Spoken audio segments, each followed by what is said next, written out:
কর্মসূচির উপস্থিতি কথা খুব পরিষ্কার, কোনো রাগঢাক নাই। পরিষ্কারভাবে বলতে চাই, 5ই আগস্টের যে সফলতা, তার দুদিনের মাথায় আমাদের মহামান্য গোলাম আজমের পুত্র বললেন যে জাতীয় সঙ্গীত পরিবর্তন করতে হবে। আমরা সেদিন এই চত্বরে প্রতিবাদ জানিয়েছিলাম, একদিনের মধ্যে আমরা প্রতিবাদ জানিয়েছিলাম এবং বলেছিলাম যে আপনারা শান্ত হন, আপনারা চুপ করুন, আপনারা স্বাধীনতা বিরোধী শক্তি, আপনাদের কথা বলার কোনো অধিকার নাই। আমাদের মুক্তিযুদ্ধ, আমাদের জাতীয় সঙ্গীত, আমাদের জাতীয় পতাকা, এগুলো নিয়ে আপনারা যত চুপ থাকবেন ততই আপনাদের জন্য ভালো। কিন্তু তারা মনে করলেন যে এই বিজয়ের মধ্যে দিয়ে তারা তাদের যে মিশন, সেই মিশনকে বাস্তবায়ন করবেন। তারপরে তারা কি করলেন, সারা দেশে একের পর এক, বিশেষ করে বাংলাদেশ উদীচী শিল্পী গোষ্ঠীর উপরে বিভিন্ন জায়গাতে হামলা শুরু করলেন, আমাদের অফিস ভাঙচুর করলেন, আমাদের অনুষ্ঠানে বাধা দিলেন, আমাদের অফিসে তালা লাগিয়ে দেওয়ার চেষ্টা করলেন। আমাদের শিল্পী কর্মী বন্ধুরা বিভিন্ন জায়গাতে গর্জে উঠল এবং প্রতিবাদে সামিল হলো। সাম্প্রতিক সময়ে গত 2-1 দিন আগে শাহবাগের একটি সমাবেশকে কেন্দ্র করে যখন জাতীয় সঙ্গীত গাওয়ার আয়োজন করা হয়েছিল, এই সাম্প্রদায়িক গোষ্ঠী তখন সেখানে বাধা দেয় এবং গত পরশুদিন বগুড়াতে উদীচীর অফিসে তারা হামলা চালায়, কারণ সেখানে তারা জাতীয় সঙ্গীত গাওয়ার জন্য অনুষ্ঠান আয়োজন করেছিল।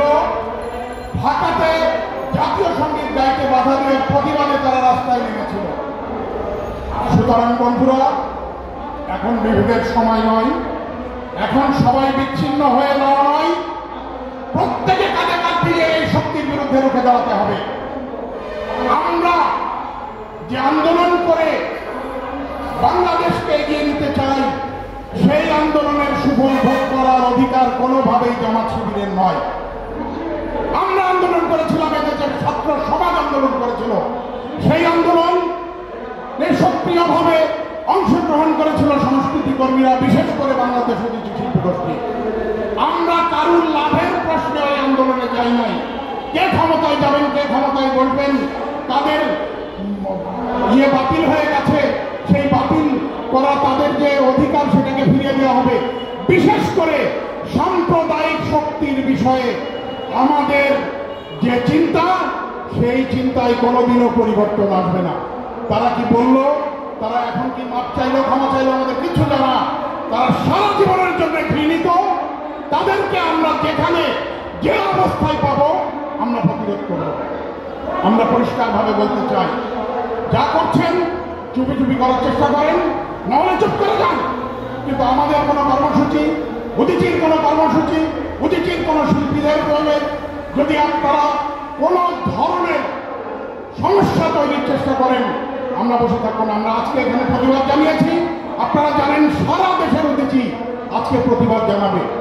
আমরা আশা করেছিলাম যে অন্যান্য সাংস্কৃতিক সংগঠন, গণসংগঠন, শিশু সংগঠন সবাই আমাদের এই ডাকে সাড়া দিয়ে আমাদের সঙ্গে ঐক্যবদ্ধ হবেন, কিন্তু সবাই মনে করছেন হামলাটা যেহেতু উদীচীর উপরে হয়েছে, উদীচী কিভাবে এটার থেকে বাঁচতে পারে। সেই বন্ধুরা, আপনারা বুঝতে পারছেন না, আপনারা আগুনের মধ্যে পড়ছেন। যেখানে আগুন সেখানে শুধু উদীচী পড়বে না, আপনারা সবাই পড়বেন। এবং যেখানে মুক্তিযুদ্ধ, জাতীয় সঙ্গীত, জাতীয় পতাকা নিয়ে তারা প্রতিরোধ করতে চায়, সেই জায়গাতে আমরা মনে করি আপামর জনসাধারণ যে যেখানে আছেন, আমাদের এই প্রতিবাদী সমাবেশ, আমাদের যে প্রতিবাদ আমরা জারি রাখবো, সেইটার সঙ্গে আপনাদেরকে এই একই পতাকা তলে আসতে হবে। কথা পরিষ্কার, আমরা আমাদের কার্যক্রম চালিয়ে যেতে চাই সারা জীবন, সমস্ত সময়। যে কোনো ধরনের অন্যায়, অবিচার এবং সংস্কৃতি মুক্তিযুদ্ধের উপরে যখনই আঘাত হেনেছে, আমরা রুখে দাঁড়িয়েছি, আমরা আবারও রুখে দাঁড়াবো। আমরা বলতে চাই, আমরা এই বাংলা মাকে বলতে চাই, ভয় নেই মা, আমরা প্রতিবাদ করতে জানি। সুতরাং বন্ধুরা, লড়াই হবে ময়দানে, আমরা প্রস্তুত আপনাদেরকে দেখে নেওয়ার এই সাহস ব্যক্ত করে আমি আমার বক্তব্য শেষ করছি। ধন্যবাদ। জয় উদিচি।